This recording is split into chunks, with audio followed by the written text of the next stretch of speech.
hoy con alguien, por supuesto, dentro del organismo que tiene relevancia, como es el doctor Ciro Muruyama, para que nos explique frente a qué estamos con esta legislación vigente. Doctor, buenos días. Hola, muy buenos días. Encantado de estar con ustedes. Igualmente, consejero, para que nos diga un poco frente a qué estamos, así el contexto político nacional histórico de lo que ocurrió en 98, 2000, 2003 con el caso Amigos de Fox y Pemex Gate.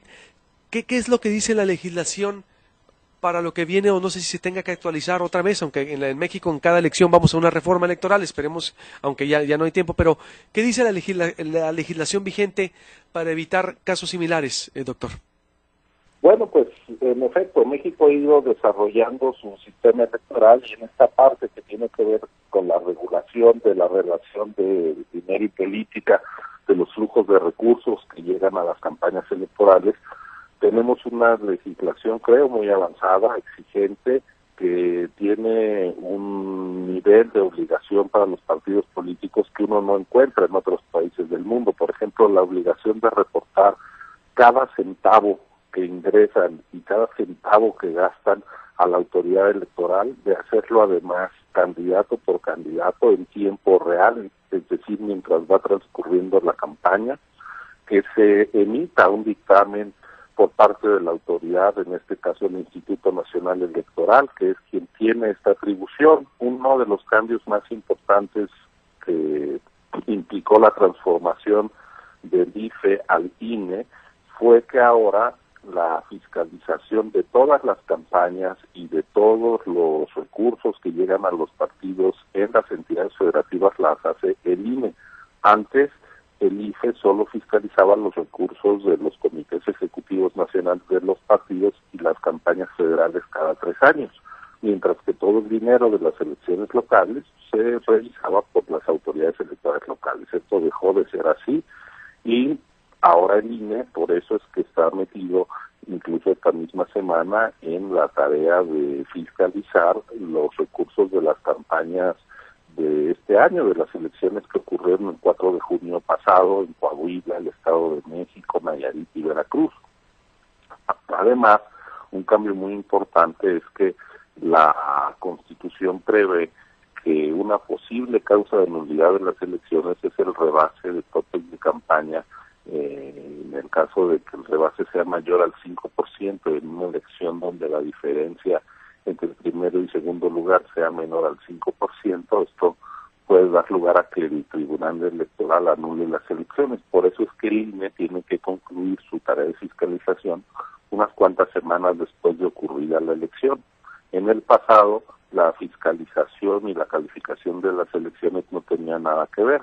Se calificaban las elecciones, tomaba posesión el gobernador, el presidente municipal, el diputado o el presidente de la República, y al año siguiente se concluía la fiscalización porque incluso los partidos tenían varios meses para presentar sus informes de gasto de campaña.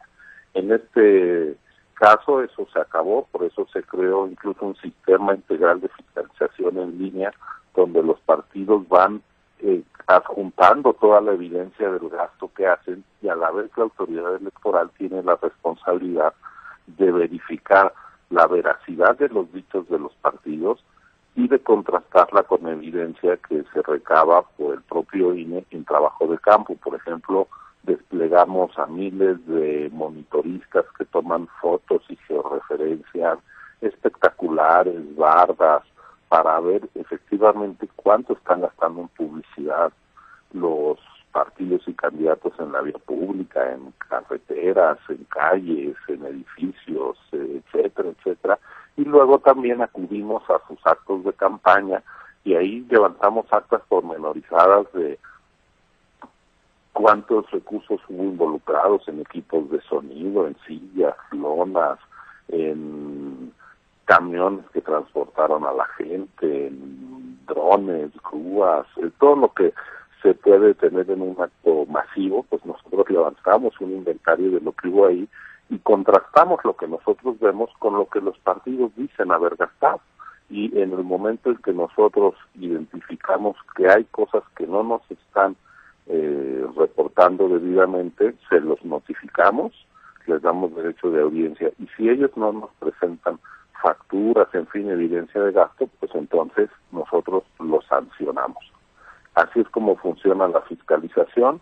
La fiscalización no tiene como objetivo el dañar a los partidos, ser una fiscalización punitiva, sino obligar a los actores políticos a actuar con plena transparencia y rendición de cuentas, porque otra característica de nuestro sistema electoral es que no puede haber dinero anónimo, no puede haber dinero que no se sepa de dónde salió, tiene que ser dinero legal, bien identificado, no puede meter dinero ninguna persona desde el exterior, porque la política es un asunto de soberanía nacional, no puede haber dinero de las iglesias para mantener la separación entre religión y política, no puede haber dinero de las empresas mercantiles para evitar tráficos de influencia. El dinero privado que puede llegar a las campañas legítimamente son aportaciones voluntarias de ciudadanos que simpatizan con algún partido o candidato. Eso sí se vale, pero ese ciudadano que hace su aportación tiene que decir quién es, tiene que recibir un comprobante de su donación, y pues nosotros tenemos la tarea de verificar que todo ello ocurra. Es una fiscalización al instante que se da, me dice entonces usted, cuando me habla de en línea, de que tiene que estar reportando durante el periodo de campaña, ¿es al instante lo que está fiscalizando el INE? Sí, bueno, le llamamos en tiempo real porque los partidos tienen hasta 72 horas después de que hicieron alguna operación para reportárnosla a nosotros, y nosotros vamos comprobando eso. De hecho, el informe de fiscalización se cierra antes de la jornada del gasto de campaña, antes de la jornada electoral. Las campañas suelen acabar el miércoles previo a la elección es el domingo, pues el sábado ellos ya nos tienen que reportar todo lo que ingresaron y gastaron, y luego tienen que informarnos también los gastos de la propia jornada electoral, y nosotros los analizamos. 10 días después les enviamos lo que se llama el oficio de errores y omisiones, donde les damos derecho de audiencia, y ellos a los 5 días nos tienen que responder, y finalmente, pues unos días después, se presenta un proyecto a la Comisión de Fiscalización del INE. En el caso de las elecciones del 4 de junio, el proyecto fue sometido a la comisión, los dictámenes de todas las campañas y candidatos se presentaron el jueves de la semana pasada, el 6 de julio, y mañana, el 14 de julio, lo votará el Consejo General. Así que pues es una ruta muy ágil. Es decir, ¿en cuánto tiempo después de las elecciones ya se puede tener un dictamen si se rebasó o no el tope de campaña? En caso federal y estatal también, porque el INE también tiene la injerencia. ¿En cuánto tiempo? Antes se tardaba ciertamente años el debate. Por ejemplo, en el caso Amigos de Fox y Pemex Gay se fue hasta el 2003, que el INE se topa con el IFE, se topa con secreto bancario, se topa con una serie de trabas, y hasta 3 años después se dictamina. Aquí, en caso de irregularidad o para cotejar gasto con gasto, ¿en cuánto tiempo específicamente, doctor? Pues sí. Mire, las elecciones fueron el 4 de junio, mañana es 14 de julio, y se tendrán los dictámenes. Estamos hablando de 1 mes y medio, 6 semanas. Es bastante acotado el plazo si pensamos que se trata de miles de candidatos que contendieron en las elecciones pasadas, porque hubo elecciones a 4 distintos tipos de cargos en Nayarit, que fue gobernador, los presidentes municipales, los diputados locales y regidores de mayoría relativa al interior de los municipios. Es una figura que tienen ahí en su legislación local.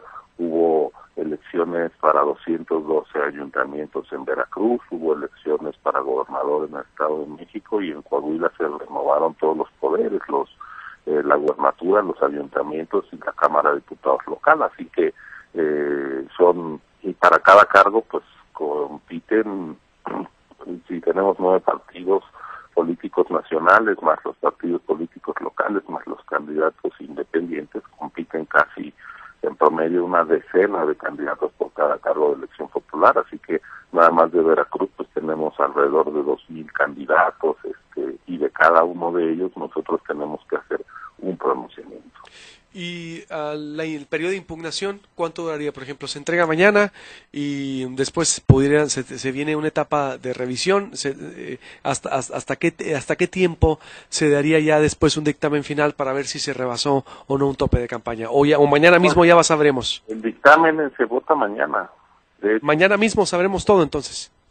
así es.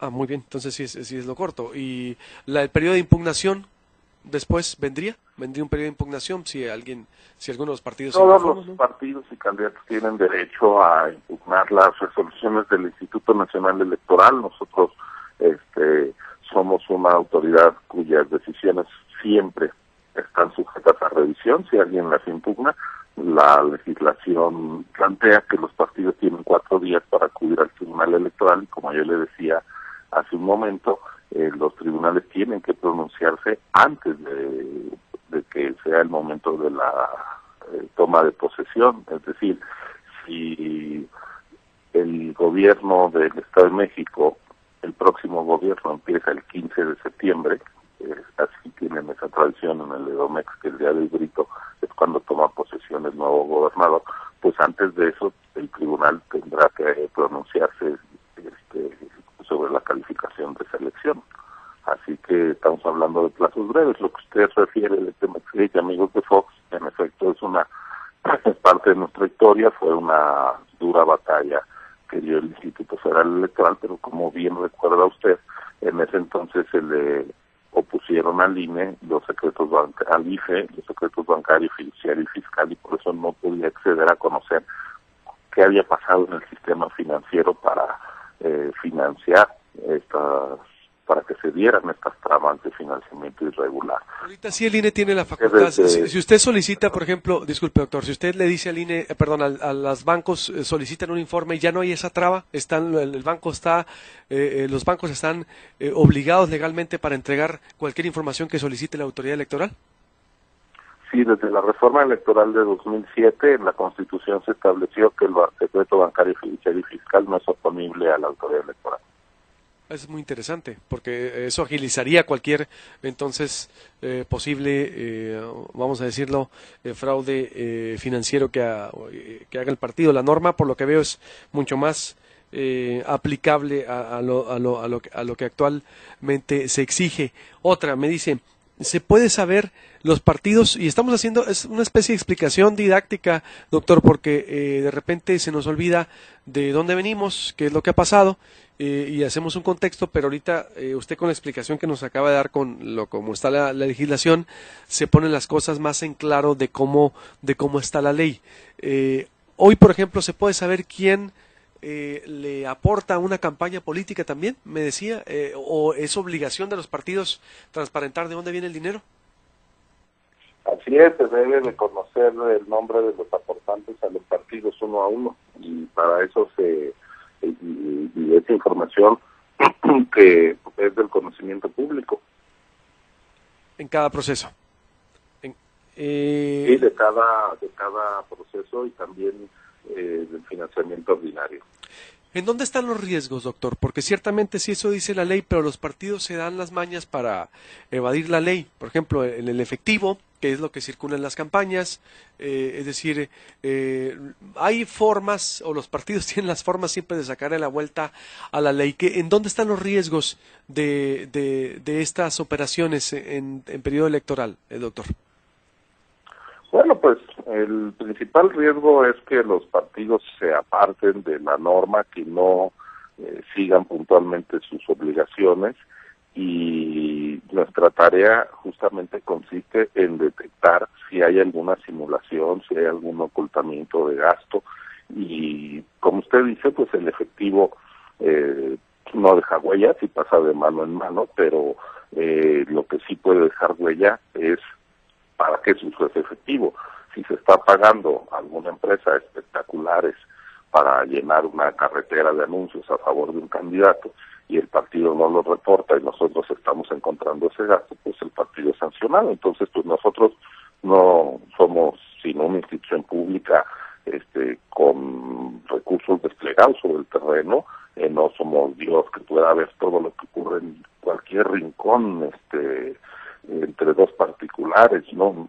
Eso pues es prácticamente imposible conocerlo, pero lo que sí tenemos es un trabajo muy sistemático de verificación de los gastos de los partidos. Déjenme ponerle un ejemplo. De acuerdo al dictamen que se votará mañana, en la campaña del Estado de México tenemos reportados gastos por un monto, por 400 millones, poco más de 400 millones de pesos entre todos los candidatos, y nosotros encontramos que en realidad ellos gastaron 650 millones de pesos, es decir, estamos hablando de más de 230 millones de diferencia entre lo que nos dijeron los partidos y lo que encontramos nosotros, así que pues ese es el trabajo de fiscalización que hace el INE, muy riguroso. Aplicamos la misma vara a los distintos actores políticos. A nosotros no nos interesa si la falta la cometió el partido A, B o C, lo que nos interesa es que se cumpla la norma, y cuando detectamos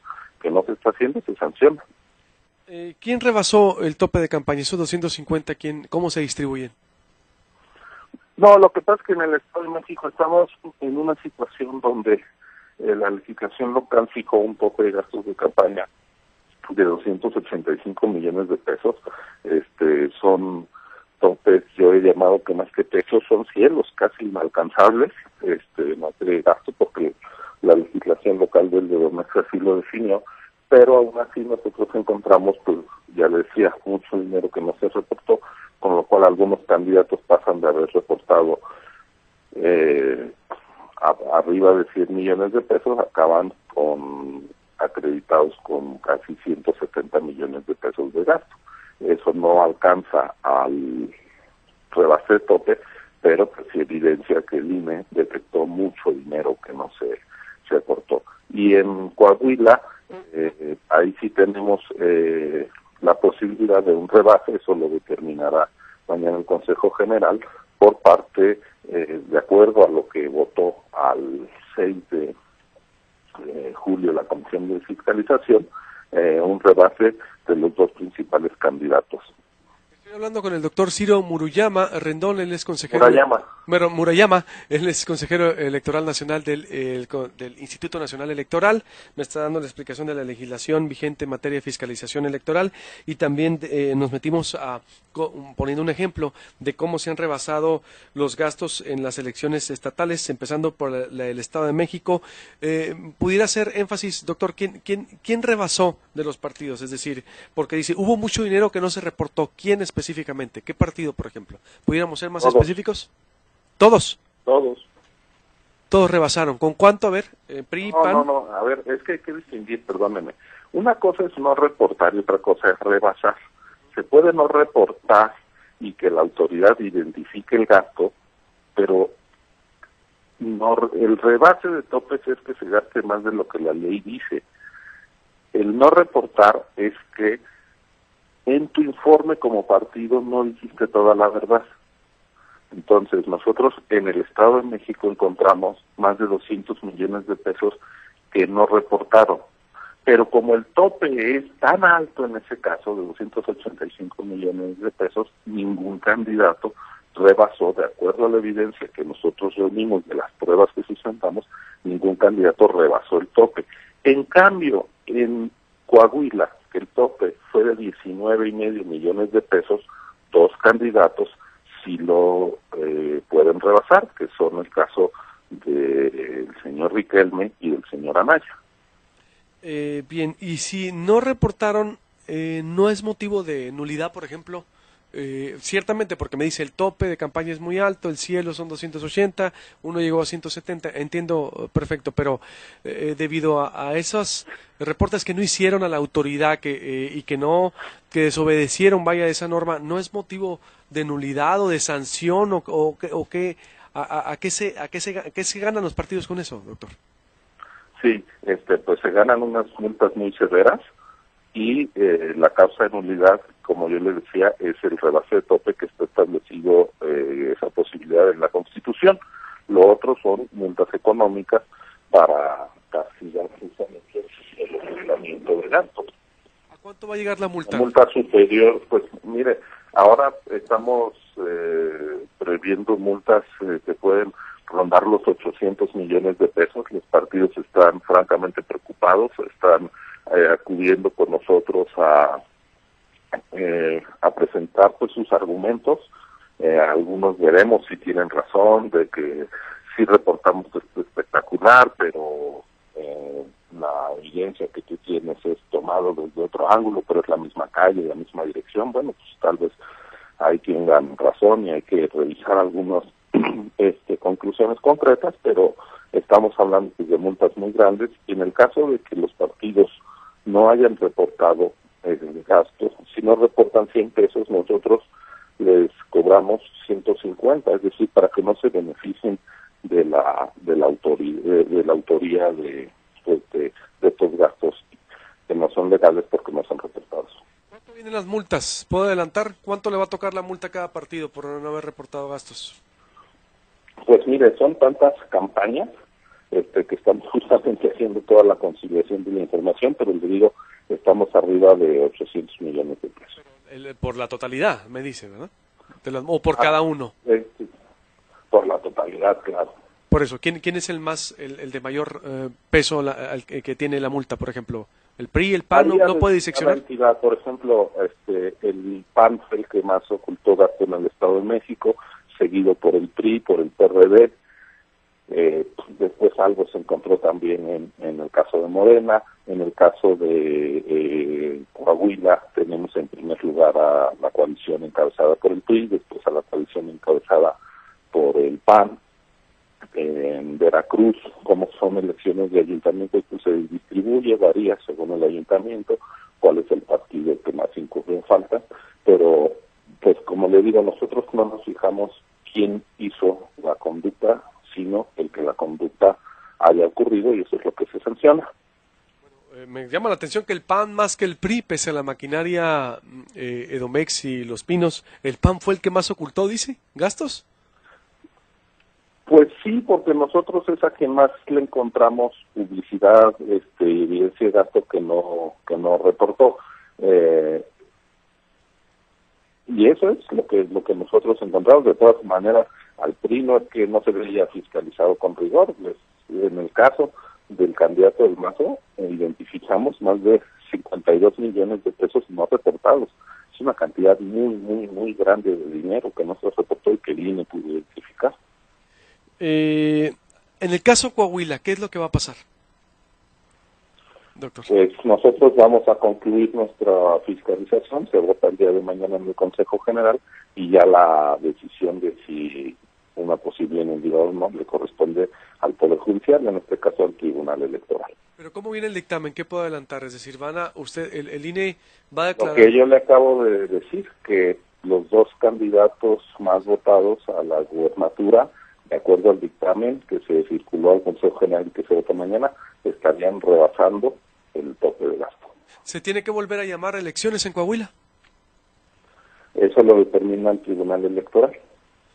Pero desde la perspectiva del IFE no puede haber un pronunciamiento, es decir, si hubo un rebase de topes, no, ¿qué dice? Porque uno no puede invadir las funciones de otra autoridad. Nosotros no podemos sustituir al Poder Judicial. Pero la ley electoral dice que si hay un rebase de tope se tiene que volver a convocar a elecciones. Entonces, si los dos... La Constitución dice que esa decisión le corresponde al Tribunal Electoral. Eso que yo le expliqué de lo que dice el artículo 41 constitucional, de que si hay un rebase de más del 5% y una elección con una diferencia de menos del 5%, señala que en esa posibilidad quien se pronuncia es el Tribunal Electoral. Nosotros hacemos la investigación y presentamos el dictamen que, como le explicaba, mañana se va a votación, y ya la palabra final le corresponde al Tribunal Electoral. Muy bien, pues estaremos muy al pendiente, doctor. Le agradezco mucho su tiempo, su explicación, y veremos qué es lo que ocurre en las próximas horas en el INE para darle seguimiento. Por lo pronto, usted dice, defiende la legislación actual vigente en México, es lo suficientemente dura o fuerte para enfrentar las elecciones del 2018, entonces, en todos los niveles. Así es. No, para 2018 tenemos una certeza que vamos a tener elecciones el primer domingo de julio, que se van a instalar 156,000 casillas, para que los más de 87 millones de ciudadanos que están en el padrón electoral puedan acudir a votar por el candidato de su preferencia. Todos los candidatos van a tener acceso a la radio y la televisión gracias a las pautas de los tiempos que maneja el INE en cada estación de radio, en cada canal de televisión. Los partidos van a tener financiamiento público para desplegar sus tareas. Vamos a tener elecciones muy competidas, vamos a tener al proceso electoral como el ordenador de la discusión y de la atención política nacional, y pues nosotros somos una república donde los poderes se renuevan de forma pacífica, institucional y con la decisión única del elector que decidir a votar. Sabemos que vamos a tener elecciones muy competidas, cuándo van a ser, cuáles son las reglas. Lo único que no sabemos es quién va a ganar, y eso es una muy buena noticia, porque la incertidumbre del resultado electoral es la única incertidumbre legítima en democracia. Muy bien, doctor, le agradezco mucho. Muchas gracias y estaremos en contacto, nos mantenemos en contacto. Buenos días. Ándale, gracias, hasta luego. Buenos días, el doctor Ciro Murayama. Con esta explicación, fíjese usted, ciertamente me dice hay una legislación fuerte al respecto, pero fíjese usted lo que está ocurriendo. Todos los partidos en el Estado de México no reportaron los suficientes gastos.